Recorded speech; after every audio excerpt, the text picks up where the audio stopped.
It's time to be woke. Take off your shades, it helps see through the smoke. Cause the wicked hide behind the cloak. And if you stay in the mist, you gon' be soaked. So listen up, cause this hair of the dog. What's real, what ain't? Is this the fog or smog? Cause there's a difference when you breathe it in. So don't let the corporate media take you for a spin. This that morning show, they put you in the know. So I hope that you ready, cause all we do is go, go, go. Yeah, come get your info, you gon' be like, whoa. Hair of the dog, we bout that, ayy. We in the song, we out here, yeah. Speeding the fact. Good morning, everyone. Welcome to Hair of the Dog. I'm Andy Kennedy, and it is Friday. Congratulations, you made it. And officially, we are now 10K strong on YouTube. We have reached the 10K sub mark. Thank you so much for everyone that's subscribed to our YouTube channel. We have only been around as a group for about 5.5 months, apparently. And we feel really good about those numbers. And of course, we couldn't do this without you, our amazing and super smart audience. And on behalf of Carrie and I, and Nick, and Afeni, and Sabby, and CJ, and RJ, and JB, and Meg, and Jackie, and Rome, nailed it. Just like to say thank you so much. Really feeling good about this. The energy is amazing right now. And we're feeling strong about it. And clearly we're resonating with the left side of the left, I guess, for lack of a better way to describe it, that we're actually doing some good out there. And we're making some changes. And it's a really good feeling. So again, thank you so much. We've got a kind of a generalized news show today. We're going to kind of look at some of the stuff in the news that is not necessarily being covered in mainstream media for obvious reasons. But we're going to roll those out and do a little bit of critiquing of those specific stories. And they've all kind of got a similar theme, right? Neoliberals behaving badly. Which, you know, I guess that would be kind of a constant theme through our show to begin with.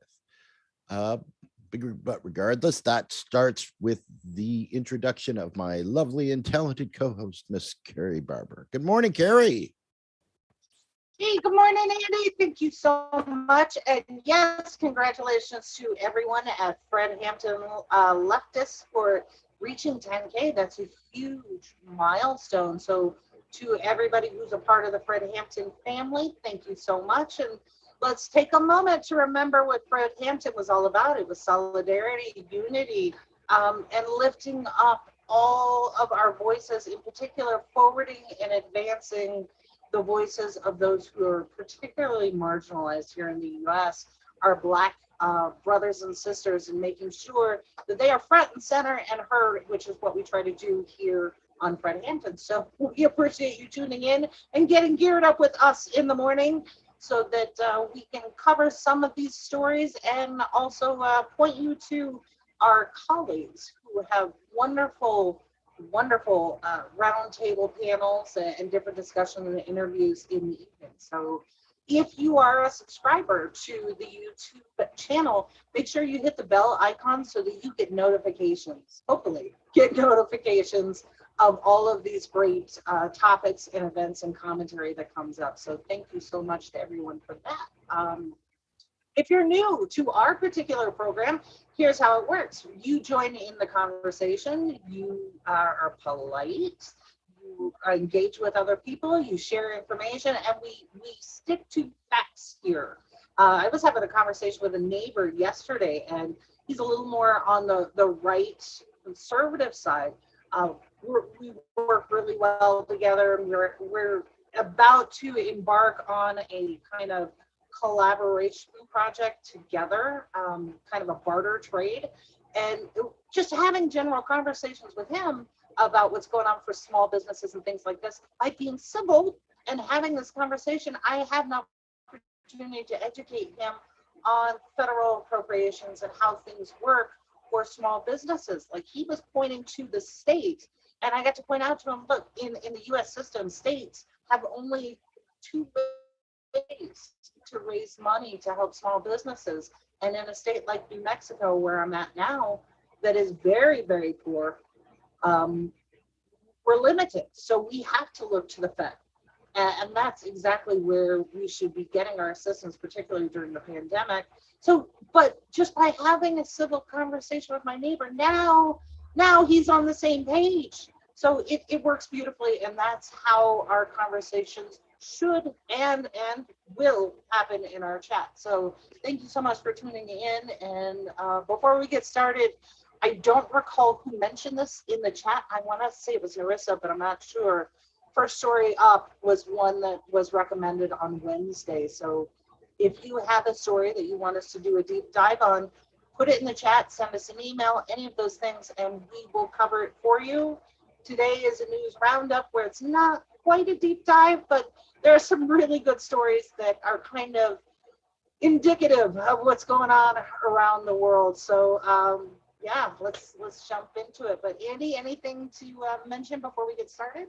Well, just wanted to say good morning to people that are already in the chat. We've got Optimism and our favorite handle, Whipple Dingle, of course, Weedle Puffin, and Stephanie is with us. Good morning, Stephanie, and Eric and Trisha. Hello, everybody. Welcome to the show. And of course, Gene. We're at 10,000 strong and feeling good. You know, in the time of where we shouldn't be feeling good at all, but at least, you know what, if we're going to show some solidarity, right? We're going to support ourselves through mutual aid and ground roots activism and make sure that we're lifting all our voices at once, right? This is a great way to start. It's giving me extra energy. It's making me feel good at a time where I have no business feeling good, right? So that's, I think, positive. And yeah, again, welcome. And let's get out there and let's make some changes to this broken world that we live in. Absolutely, and that's why we're here, right? So it's neither left nor right, but purely focused on facts. So if I say some things this morning, hey Narissa, good morning, that you don't agree with, let's discuss, because in the context of some of these stories we're going to cover today, you might be a little uncomfortable. So let's talk about it. He's wide awake this morning. The following break is brought to you by Carrie's dog. Finnegan Patrick, yes. Okay, so that's right. Right. Again, so the first... Finn is excited about the 10K number. Clearly, he's not doing his jumping quite yet, but he will.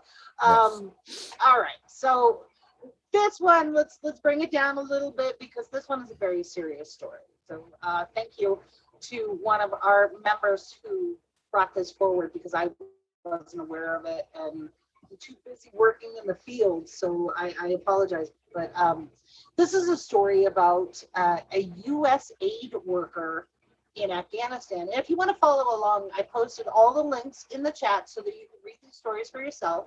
You can critique, you can participate in the conversation. That is the goal. So this one is to a stripes.com article. I was very happy to see Stripes, it's a military publication, covered this. So what happened was there was a drone strike, because the U.S. loves drones, a drone strike in a neighborhood. This is part of what's alarming about it. They used a drone to target an individual in a neighborhood in Kabul. Now, here's the problem. This particular person that they targeted seems to have been the wrong person, right? So this is Zamiro Ahmadi. he is a dad. Well, I'm sorry, he was a dad. He had seven, I think it was 9 children. 7 of his 9 children were also killed in this drone strike. They hit his car as he was pulling into the family's driveway. And so, if you're not familiar with how large the explosion is from a drone strike, it took out not only most of his home, but some of the neighboring homes. Um, Here's the problem. Zamari was a U.S. aid worker. He was not a terrorist, as it appears. Of course, the Pentagon right now is saying they're still investigating what happened. So here's where I want to provide some context. Not only was Zamari killed, his 7 children, his house demolished, some of the neighboring houses demolished. Why would something like this happen? And some of the context that I want to provide for you today is, number one, what is U.S. aid? He was a U.S. aid worker, and I'm happy to see that his fellow colleagues were coming out, and these are U.S. aid workers as well as Afghanistani aid workers coming out saying, no, this guy was phenomenal in his work and in his support for the U.S. mission in Afghanistan. So when I say the mission, I'm not necessarily talking about military. So U.S. aid, if you're not familiar, that's USAID, and I did include a link there. This is the humanitarian arm of the United States government. So we have State Department, that is our diplomatic corps, and these are the people who are supposed to be on the ground working on good public relations, working on all of these deals that you see, and one of them we're going to talk about next. But they do all the groundwork working with local governments. The aid group is when we talk about all the money that the United States has given to other countries, it's not just a bag of money that we drop. It is money that is funneled through typically U.S. aid for sustainable farming, for building projects, for helping people on the ground with grants and other things. So they monitor the programs, they work directly with people, they're in the field digging wells, doing all of this sorts of things. So it's not just Americans who are doing it, but it's Americans and locals. So Zamari was one of the people working with USAID. He was employed by the United States to work on some of these programs. And if you want to go out and take a look, these are under USAID grants, as well as, like, I'm going through some of the USDA, the farm grants. A lot of the stuff that goes overseas, like helping farmers in Nigeria and Uganda and all over the world, all of that stuff, all of those programs are embedded within the USAID program. So this is who this guy was. He was one of these, having had experience working with aid people overseas and knowing them on a personal level. These are people with huge, huge hearts. And they get in the ground, their hands get dirty, they are really working with people shoulder to shoulder. So for something like this to happen, I want to put in context of what a tremendous tragedy this was. And so when it comes to how could this possibly happen for the Pentagon to still be investigating, Andy, I put a link. Remember, we talked to Tim Bakken. He has a unique distinction in the United States. He is the first and only whistleblower who has that designated status. And he actually wrote a book about what is going on with the leadership in the military. And he wrote a tell-all book called The Cost of Loyalty. He's a professor at West Point. And when we think of West Point is supposed to be the elite academy for training our military leadership. And Tim talks about how we are welcoming cadets who have no ability to read, who have very low educational sustainment, and all of the things that are going on at West Point. So to me, this was a telling moment in that it's not just the U.S. education system that has lost its footing, but when you have an institution like West Point, who is overlooking their own tenants and allowing in cadets who just clearly don't meet the mark, and kind of pushing them through into leadership positions, you start to get a better picture of how things can happen, like drone strikes, and our uh, the intelligence is just not there. And while we're making these mistakes, and oh, by the way, the cause and effect of it is now you have aid workers who are going to become targets themselves of animus because we have just murdered an entire family in their own home. So to me, this is the context that is missing from this particular story. And I want to thank our viewers for forwarding this story, bringing it to my attention so that we could talk just a little bit about it. So Jean, yeah, thank you so much. And once again, if you have a story like this that you want us to cover in a deep dive, absolutely, we will do it and provide that extra context that you need.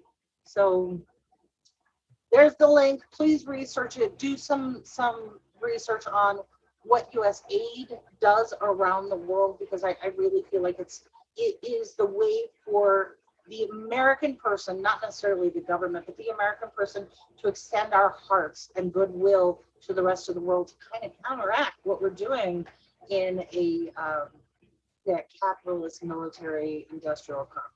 Yes, the world's biggest polluter, by the way. Right. Yeah. And, yeah. And the other thing that I wanted to just quickly, excuse me, bring to attention is Narissa posted. Rand Paul asked Blinken whether he was a terrorist, and Blinken said, "I don't know." And Rand Paul retorted, "Maybe you should know that before you use drones to kill people." Right. And the reason I'm bringing this up and saying, wanted to spotlight that specific quote or comment was that when you look at who said it, right? We're talking about Rand Paul. And if you're left leaning, right, in terms of your political views, you see someone like Rand Paul, who is a, Republican slash libertarian, conservative libertarian type person, who, if, in the heterodox space where I reside, is always one that has, advocate for balancing the budget, which is completely the opposite of the MMT narrative, which I like to bring up every now and again.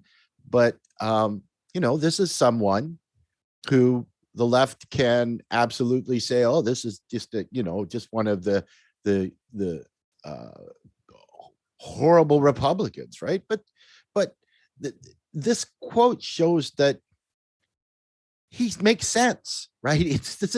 This is a thing that we can all point to, right? That from all spectrums, that war is wrong for the sake of war, for making people rich, right? And we have to look at those narratives from people on either side of the political spectrum, right? If they're correct, and stop with this constant division of stereotyping. All people like that want this and this and this, and all people like that want the complete opposite of that, right? And I think that's to me, that's a really important point, right? That you can be classified as a progressive or a leftist or a Democrat or a Republican or libertarian or whatever, right? But if you have a conversation with that person in real time, you can maybe come to an understanding that, you maybe both have big medical debt or huge student loans, or you're struggling with something, or you're being foreclosed on, right? And then that makes the understanding of where Americans are, and that these silly divisions don't mean anything, right? No, just want to. I know that was a bit of a bit of a departure there, but I just felt that was it's a fair point. But I do want to get to Kaz's comments here, because Kaz, I think you have a fair point. Kaz is pushing back, saying U.S. aid is not benevolent, and saying that it is a regime change tool, not excusing drones by saying it. Okay, so I recognize I do have a bias, because I know what aid does in country, having grown up overseas. I know aid workers So I do have a little bit of bias, but I would point you to this. When we have a famine going on somewhere in the world and we all get together and say, hey, that's not okay, and the US needs to step in, aid is the tool that we use because in some cases, let's be honest, it's a lot of cases, like in the Ethiopia famine, we were sending food to Ethiopia, but the local government had decided that we are not going to distribute this food to some people because we don't like those people and we're going to let them starve. And genocide's okay with us. So where we send our funds to aid, aid is the tool that we use for these humanitarian efforts. And yes, let's be honest, there are times where we use some of the aid that we're sending to make it get what we want. Yeah, that is absolutely fair and that's true. However, it is also the people on the ground. Let's differentiate, the person on the ground who is trying to get through the bureaucracy at the local level in order to distribute this aid and to dig wells and to help local farmers. So yeah. So when you send your money overseas, we want to make sure that it's being distributed, and aid is one of the tools that we use this particular agency. So I get Right. what you're saying, but let's Well, and that makes sense too. And yeah.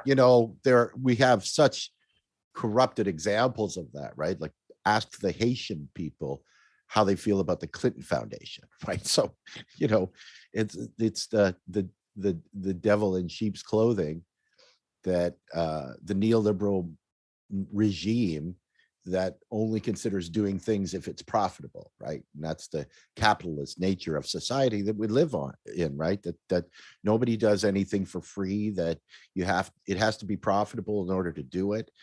And that narrative is embaked in every aspect of our political and social structures now, right? And that's why a systemic change, like a reset of the way we do things on a global scale is so important, right? Before Okay. we create our annihilation. Yeah. Okay, Kaz is first, Kaz, thank you so much for joining us this morning.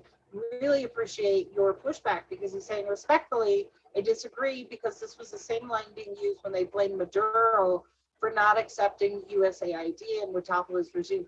It's a little bit different, and you bring up a really good point about Venezuela, and I think that's a topic that we need to cover in a little more detail because what was happening in Venezuela is different than what happens with aid as a tool. So now we're talking about the CIA, not necessarily aid, and that's a big distinction. But it's a topic that I think we need to cover. So I appreciate that. But we got a couple more stories that we're going to cover. So I apologize. Let's move on because this one that involves the military that I think is pretty interesting here, and this is. Okay, so France is now pissed at the U.S. This is this is a cringy deal, and so this is the Al Jazeera link that I posted. I couldn't really find this one on U.S. media. So France, the headline on this one is France accuses Biden of sinking Australia's submarine deal. And what happened was France had been working with Australia since 2016 to sell them nuclear subs and work out all of this equipment sales. And then the Biden administration came in and, no pun intended, or it is, torpedoed that deal.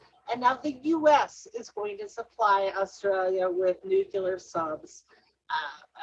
And so what happened, and this is where I'm chuckling. What a coincidence. French Prime Minister, yeah, the French Foreign Minister has called Biden Trump.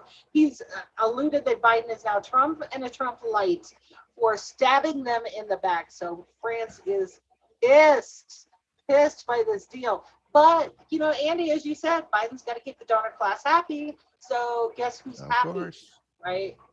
Right. He So might be. here's the context. Go ahead. Go Oh, I ahead. was just going to say he might be Trump light, but he's neither less filling nor tastes great. Excellent, excellent. So the little bit of context that I want to put with this one, and I always give this pushback, right? Like I'm not a pacifist, but I don't like how much we're spending in our military-industrial complex, right? I'm one of those people who thinks that our service personnel are better served here in the U.S. because of our infrastructure and everything that's going on. So I'm one of those proponents. Let me say that. Um, However, when we talk about reducing the military budget, the cause and effects come into play. So for most people, they are not aware that in the United States, since we don't have manufacturing, the largest employer in the United States is not Walmart. It's the military industrial complex. And I'm not talking about people who are enlisted in the military. I'm talking about the people who build the widgets to make these submarines and tanks and everything else. Right now in the United States, 35 states, 35 depend on this industry to stay afloat.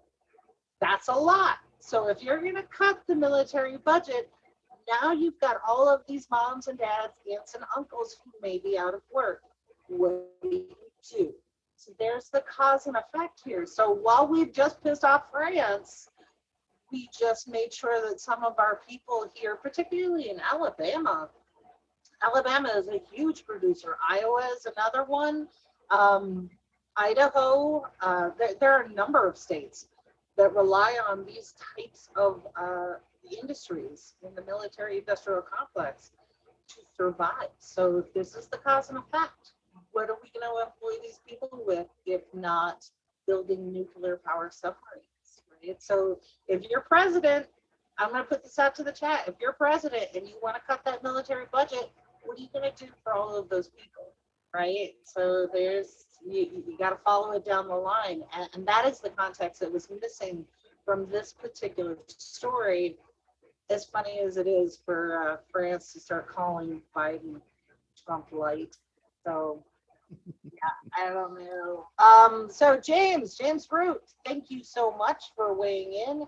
He says that is true. The U.S. economy is based on war and weapons and such. Yeah, so it's not just the donor class here. It's us. It's us. So what do we do? Yeah, so it's not just contractors. These are actual people working assembly lines, making those widgets. So yeah, and Narissa says we have our priorities so messed up. There are so many other things we can build. Absolutely. Like, so those of you who don't know, I'm trying to get over to solar.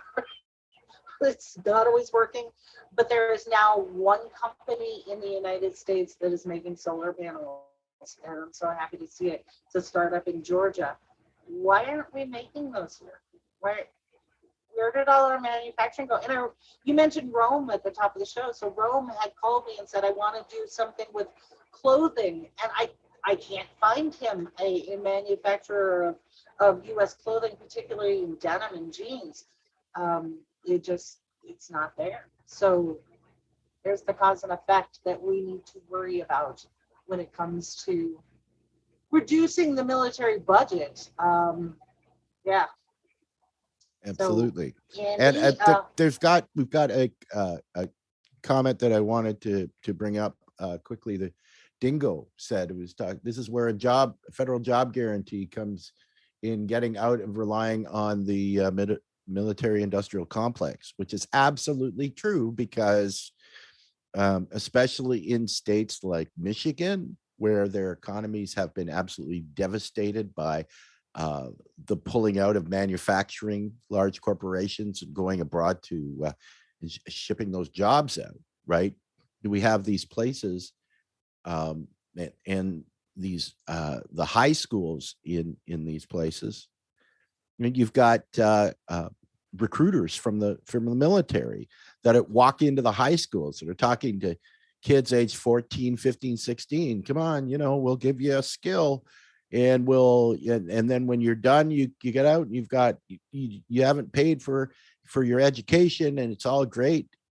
The only problem is that, oh, in the meantime, we might send you to Afghanistan to kill people and or be killed yourself. And when you get home, you'll probably have PTSD and we're just going to abandon you anyways, right? Instead, federal job guarantee, right? Allows you to work within your community, right? It is run by your community, but it is funded from the federal level, right? Because the federal government, the issuer of the currency, can afford to, right?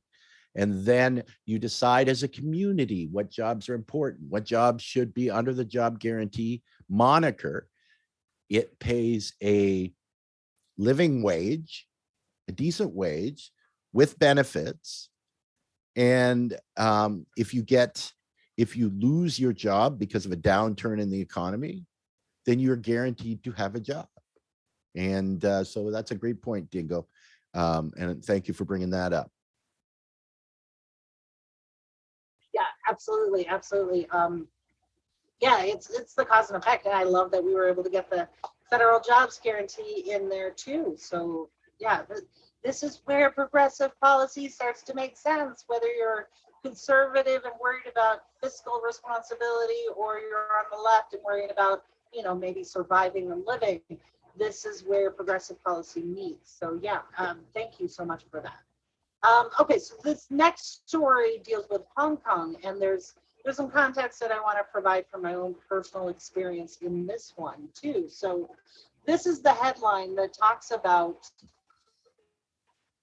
teachers in Hong Kong. So if you're not familiar with Hong Kong, it is largely an island and a part of the mainland territory. It's about Hong Kong is an island 12 miles long. It's not very big. And then parts of Kowloon are about 20 miles. It's not a big area. So Hong Kong teachers, and if you've seen the headlines about the students who have been rioting, and boy, we can learn a lot from how they did things. It was pretty amazing, pretty amazing. But Hong Kong teachers now are leaving. They're immigrating out of Hong Kong at about twice the rate that they were doing. And part of it is this law that went into effect last year. It was a security law that now requires teachers at the university level to report their own students for subversive behavior.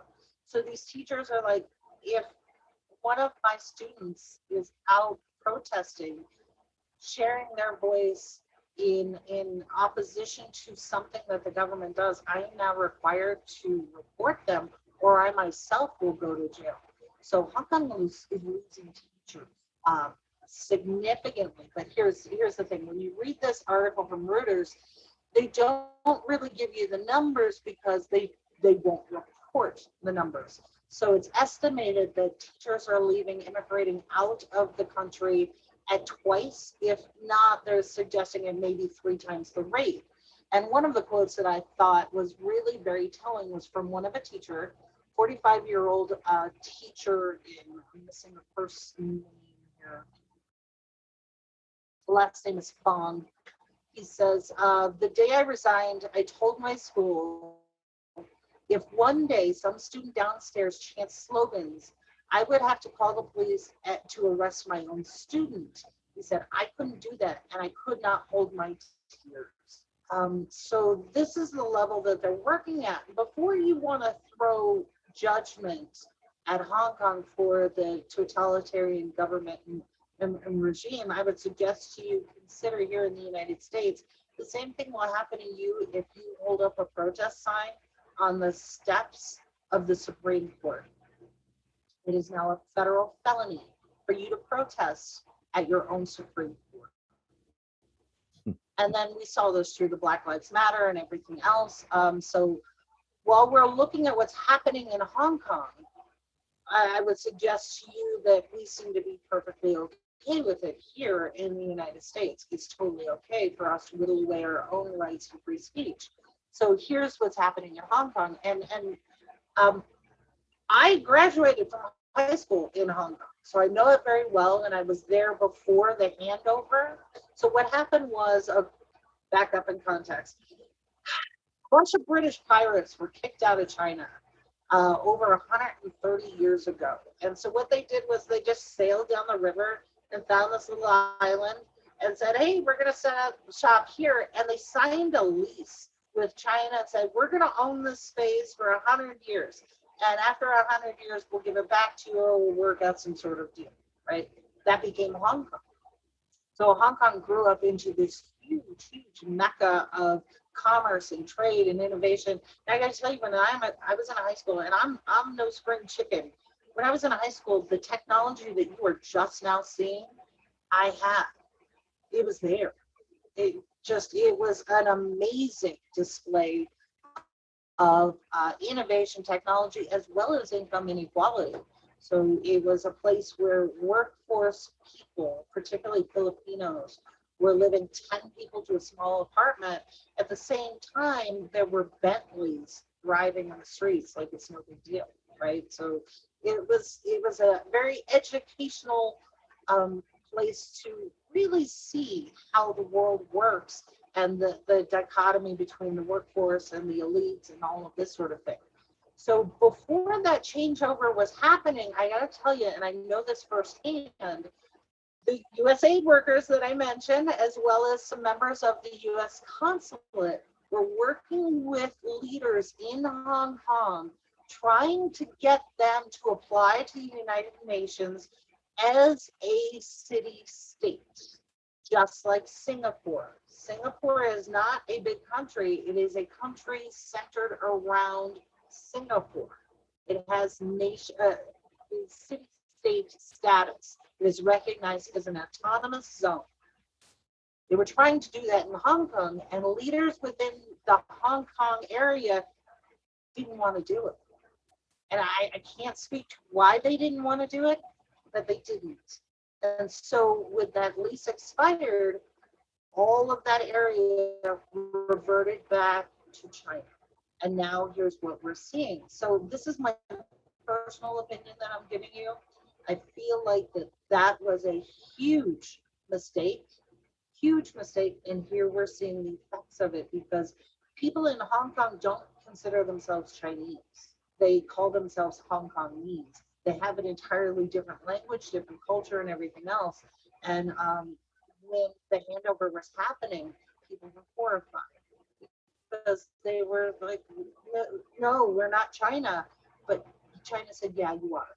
So they took it a step further from a Chinese perspective because of what was going on in Taiwan.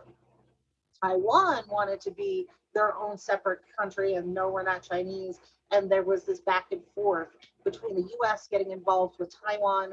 Now, mind you, I'm glossing over a lot of detail just to kind of explain this simply. But because of the relationship with Taiwan and China, China came in and said, we're not doing another Taiwan in Hong Kong. We're going to be a little more hardline, and here you see it. So little by little, all of the autonomy that the people in Hong Kong enjoyed has been whittled away, culminating in this law that happened in 2020 that was passed. So this is why you saw all of the protests and revolts and things happening over the last year. And it wasn't just because of COVID, it was because they felt like their own civil rights and their voices were being diminished. And here is the next step of it. They have requested teachers to report on their own students. And so now teachers are immigrating out. They're coming to the US. They're mostly going to Australia and to the UK. So this was a story that I wanted to tell because the headline doesn't really capture everything, and you need some of the context that goes with it. So I wanted to explain that with you. Let's see. Just wanted to mention we have Kevin in the comments. Kevin, unfortunately, just wanted to give a quick explainer if you're new here. Carrie lives in the desert in New Mexico, and we have it took us Carrie months anyways, and going through 3 or 4 different companies to try to find one that has enough bandwidth to so that she can broadcast from where she is without this low bandwidth problem. And unfortunately, what you're seeing is the very best that she can get. Right? She's on right, and the waiting list yeah, for the Skynet or whatever it's called, the the Starlink, Elon Musk's Tesla. penis net, I guess we could call it. Is that she and that would be able to allow her to broadcast from where she is. But I think, didn't you say, Carrie, that that AT&T bought the company that you were with, and then instantly the quality of the signal or the strength of the signal went way down or something along those lines? I'll let you explain it.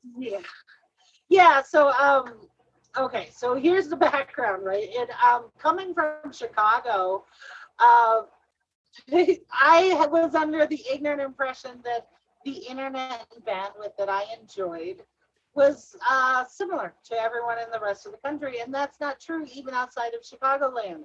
So when I came to a rural area, I get to enjoy all the bullshit that everyone else gets to enjoy. So when you were going through COVID and students having to educate themselves at home, and we just assumed that they would join online. No, 90% of the country and our students don't have that kind of access because it's only in the cities.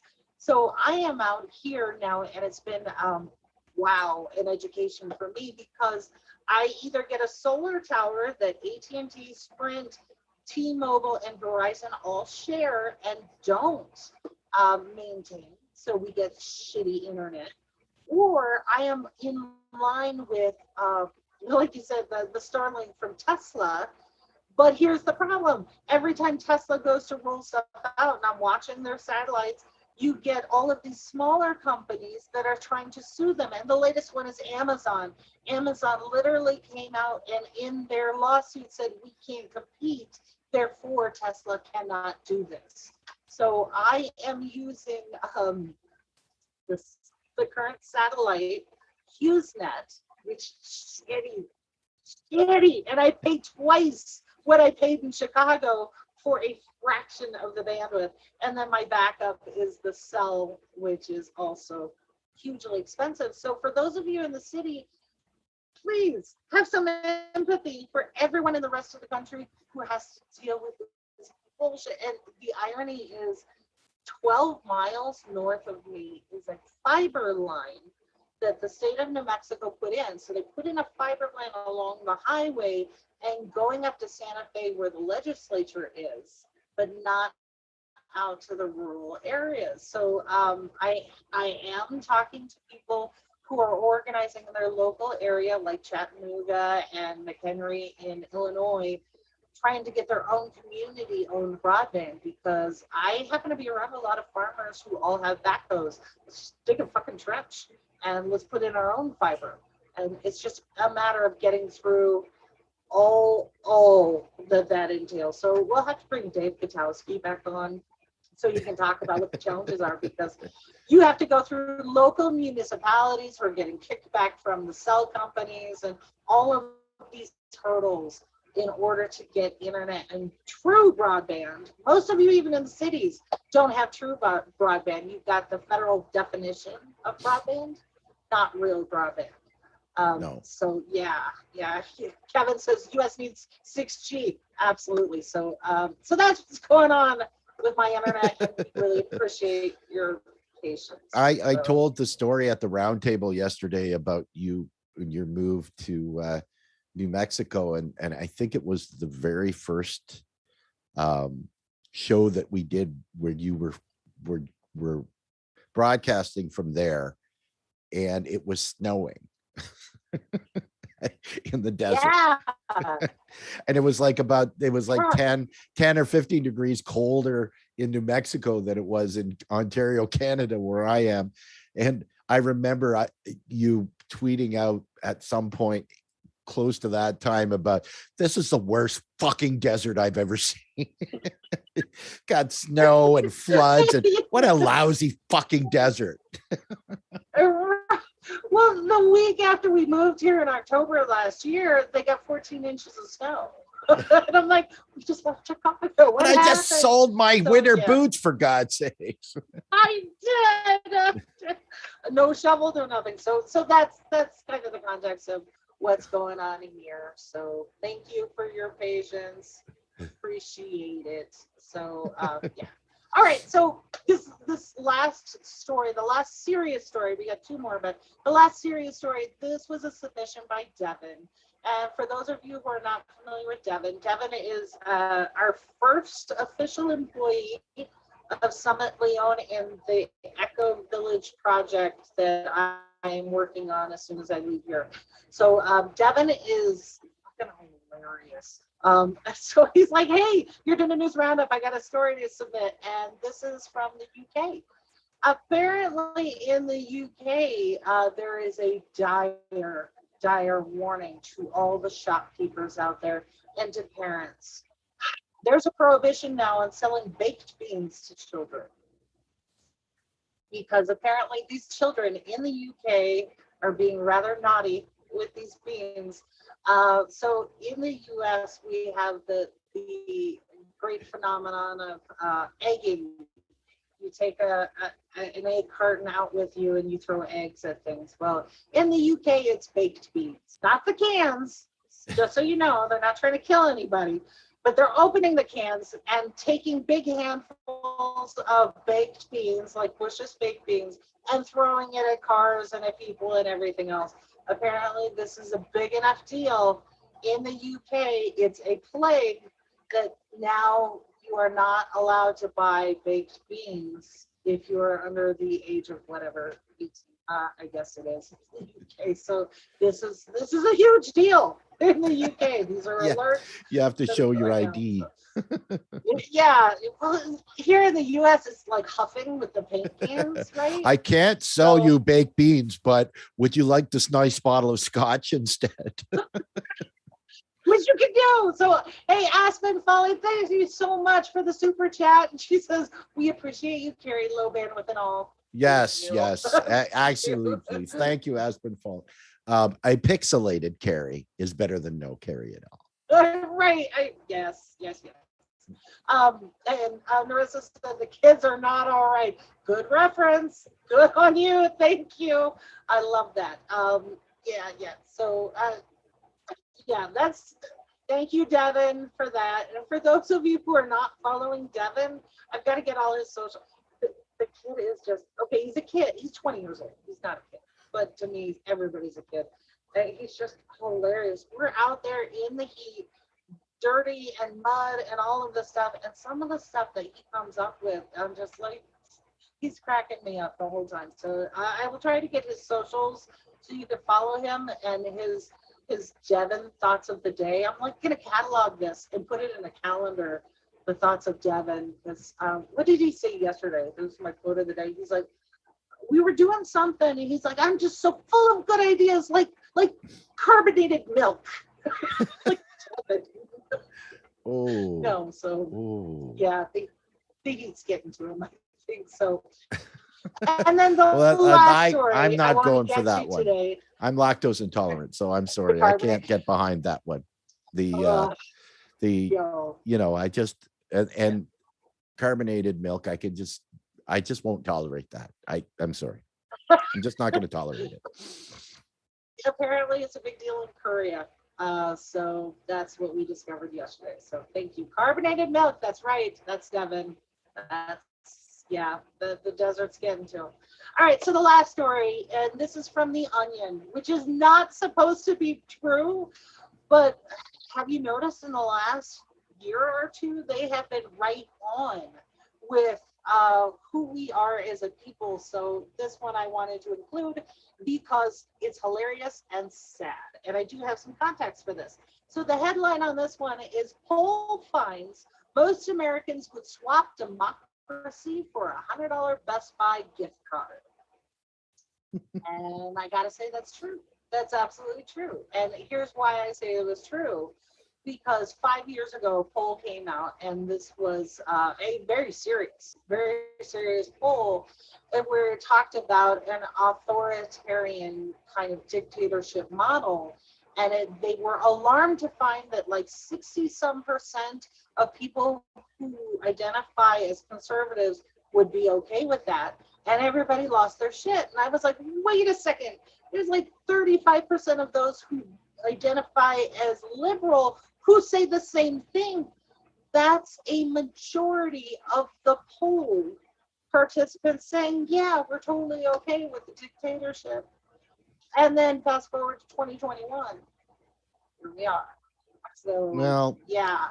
as I stated off air before we started, Carrie, I'm almost in the camp that thinks that $100 Best Buy gift card is a value is overstated.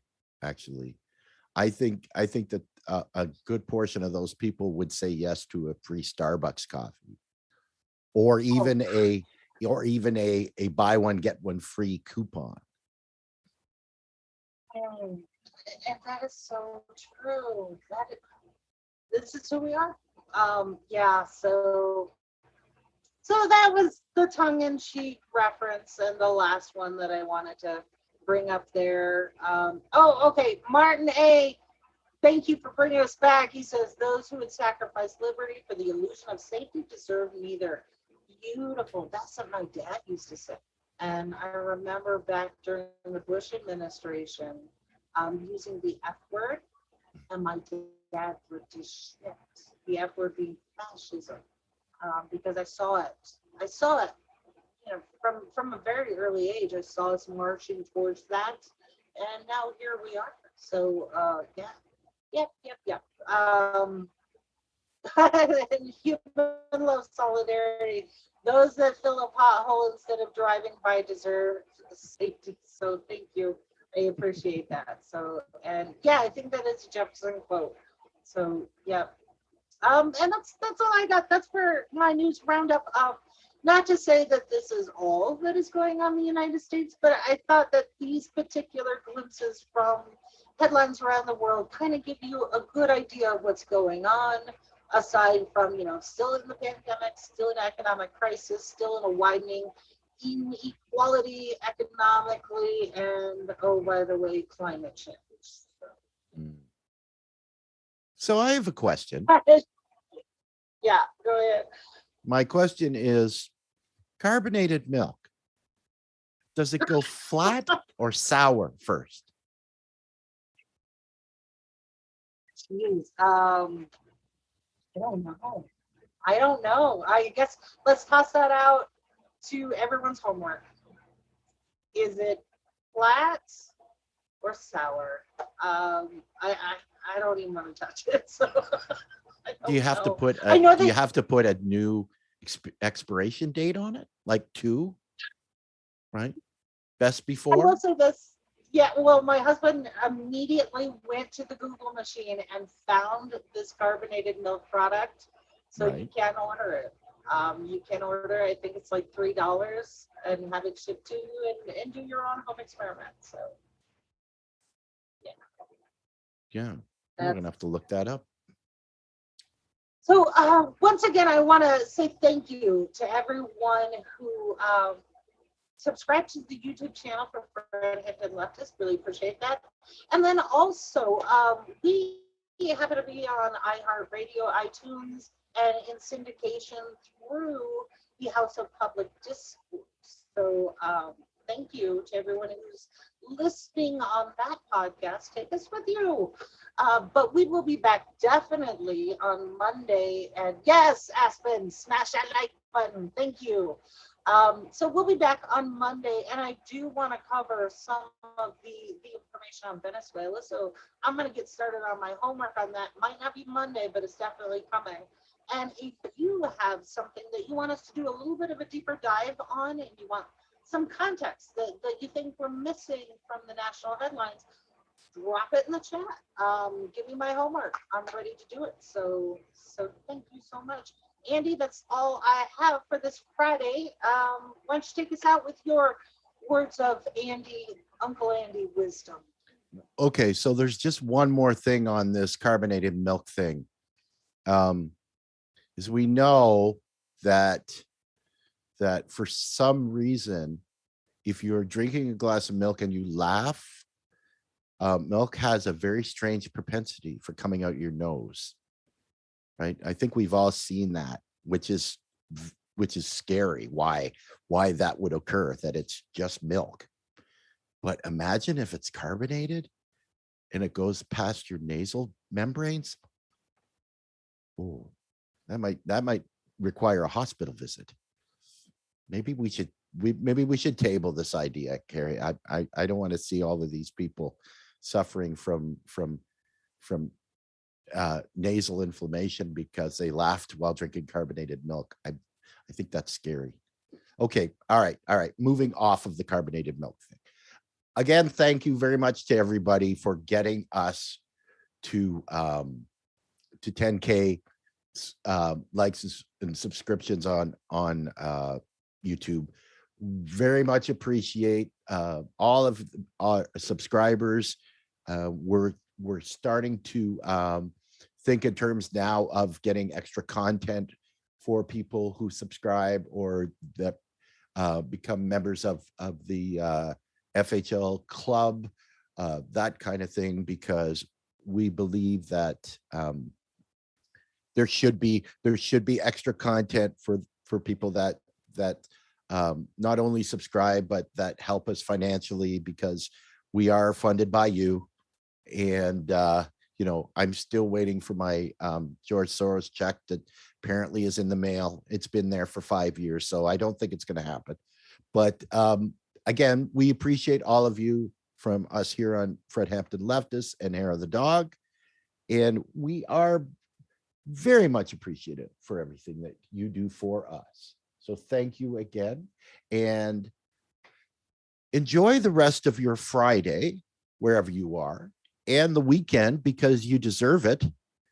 And we will see you here, hopefully, bright and early on Monday morning. Thanks, everyone. Take care. We bout that, ayy. We in the zone, we out here, yeah. Spitting the facts, how it's supposed to be. Hair of the dog, we keep it Int'l.